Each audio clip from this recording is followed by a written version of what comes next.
And there's really three main places where energy goes: manufacturing goods, buildings, transportation. And the fundamental question was, is there a singular project that we can kind of pull all of these three things together? How can we integrate the home, the grid, and the vehicle together? Can we do things at less cost, less material, use less energy, conserve more natural resources? Is there a way that these all can be connected and smartly communicating to each other? It's all about how do you rapidly innovate. That's the speed that business moves in. We didn't want to think conventionally. We wanted to try to follow the clues that this technology was offering us.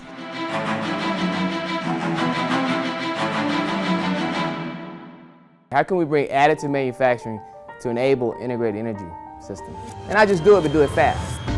We build buildings the same way we built them for centuries. What if we didn't have to use any of the materials that we typically have? We're not limited to corners and straight walls. Remove all of the constraints of today. The additive manufacturing is a way that you could rethink conservation, energy, and material, almost a symbiotic relationship between energy and the way we live. But I think also the process, there's instant feedback, testing of ideas, throwing it out, failing sometimes, but then moving on to find a solution. If we get it right the first time, it probably wasn't innovative enough. Because we need to be able to try something that pushes what we know. We're now close to 25,000 pounds of printed parts going into the house, into the car. We had to develop a whole new 3D printing technology where we could print things very quickly, very accurately. So it's been a real revolution in terms of the manufacturing. Not only create a project like this that's very innovative and very futuristic, but also look at our existing homes and existing production environment, and how can we create new processes. But we're only going to learn that through these relationships with these companies. First reaction, people look at us and say, "You're crazy. What do you want to do?" But I feel that we as a national lab need to push the boundaries to the edge. Where can research, where can engineering go?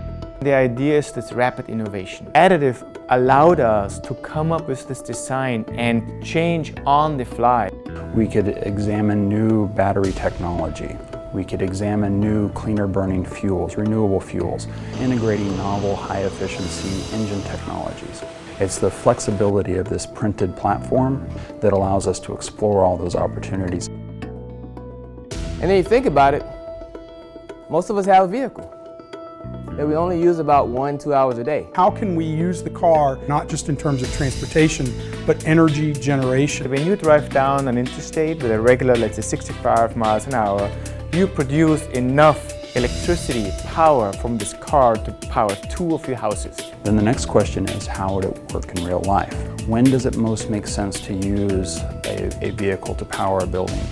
Can there be great energy savings and cost reductions by having buildings and vehicles communicate smarter? Sending power both ways had to have architectural changes, design changes, going from fundamental analysis to simulation to do prototyping. What we developed here is the first bidirectional wireless charger, which has level 2 power level and takes the same time to charge as a regular plug-in. So instead of coming home and turning off your engine and leaving that motor sitting idle, the intelligent control system decides which way the wireless power transfer is transferring energy. you can pull in solar, wind, energy storage through a battery, and then get it off the grid. That's the beauty of technology.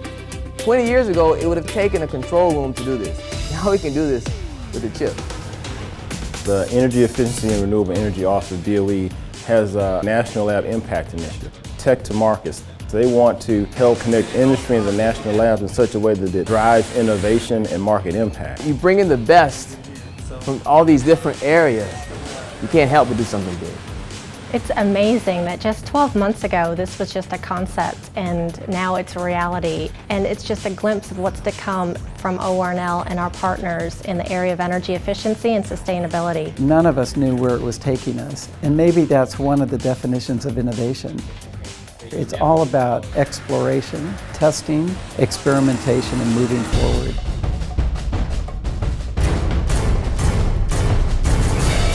Moving at the speed and scale of business. Amy, it's not the end, it's the beginning of a discussion. We want people to look at it and say, what if?